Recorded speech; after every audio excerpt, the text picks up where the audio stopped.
বিকেলবেলা আমি আমার বোন দুজনে বেরোলাম, কারণ একটা ভাইয়ের জন্য কেক অর্ডার দিতে যাওয়ার ছিল। তো আমরা দুজনে গেলাম, বর্ষাকে গেলাম, গিয়ে কেকটা অর্ডার দিলাম।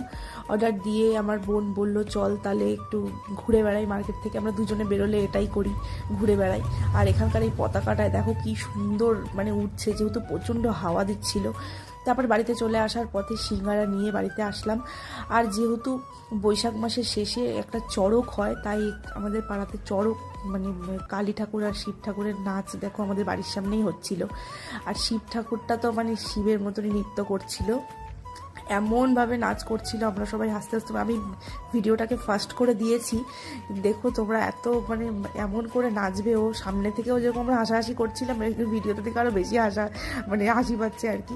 তো ভালোই লাগছিল দেখে, পাগলপন্থীর মতন শিব ঠাকুর নাচ করছে, তারপরে আবার পুজো করছিল। তোমরা আরও মিনি ব্লগের জন্য চ্যানেলটি সাবস্ক্রাইব করো। টাটা।